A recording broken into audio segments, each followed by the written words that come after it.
హైవేర్స్ సంతోషమైన ఒక వార్త మాట్లాడుకుందాం. వనపర్తి జిల్లా సంస్థానానికి సంబంధించి శ్రీరంగాపురంలో రంగనాథ స్వామి దేవాలయం. కొద్ది రోజుల క్రితం, కొద్ది వారాల క్రితం, కొద్ది నెలల క్రితం హీరోయిన్ అదితి, ఐతిరావు హైదరి, దెన్ సిద్ధార్థ ఇద్దరు ఎంగేజ్మెంట్ చేసుకున్నారు. పెళ్ళెప్పుడు ఎదురు చూస్తాను. నా సూర్యుడు నువ్వే, నా చంద్రుడు నువ్వే, నా నక్షత్రాలు నువ్వే, నువ్వే నా ప్రపంచం అంటూ చాలా అందమైనటువంటి పదాలతో అదితి ఈ సిద్ధార్థ అదితి పెళ్లి ఫోటోలు పెట్టాను.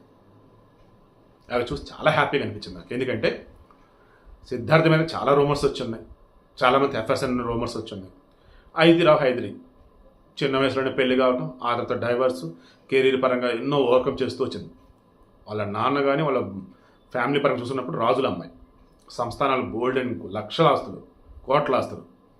బట్ మంచి తోడు లేనప్పుడు పాపం ఇబ్బంది కదా. సో గత కొద్ది సంవత్సరాలుగా వీళ్ళిద్దరూ రిలేషన్లో ఉన్నారని చెప్పేసి మాట్లాడుకుంటూ ఉన్నాం. ఎంగేజ్మెంట్ అయింది. ఎంగేజ్మెంట్ అయిన తర్వాత మధ్యలో కొంతమందికి రాసుకుంటా వేరేమని వీళ్ళకి బ్రేకప్ అయిపోయింది, ఆ సిద్ధార్థ ఏం లైఫ్లోకి వస్తే కరెక్ట్ కదా, అది రకరకాల చెత్త చదరారు. బట్ కూల్గా సింపుల్గా ఇద్దరు కూడా చక్కగా చెప్పేశారు. ఏమని, ఒకటైపోయాం, పెళ్ళయింది, సంతోషం అని చెప్పేసి. ఈవెన్ నాకు చాలా సంతోషంగా అనిపిస్తూ ఉంది. ఎంగేజ్మెంట్ జరిగినటువంటి ఆ టెంపుల్లోనే అక్కడే మరలా పెళ్లి కూడా, అది వాళ్ళకి కలిసి వచ్చే టెంపుల్ అంట. సో శుభం, మంచి జరిగింది. ఇక మీదట సంతోష్ కలిసిమెలిసి ఉండాలని కోరుకుంటూ ఉన్నాం. ఐతిరావు హైదరికి రెండో పెళ్ళి, సిద్ధార్థకి రెండో పెళ్ళి. లైఫ్ లాంగ్ గొప్పగా ఉండాలని కోరుకుంటూ ఉన్నాను.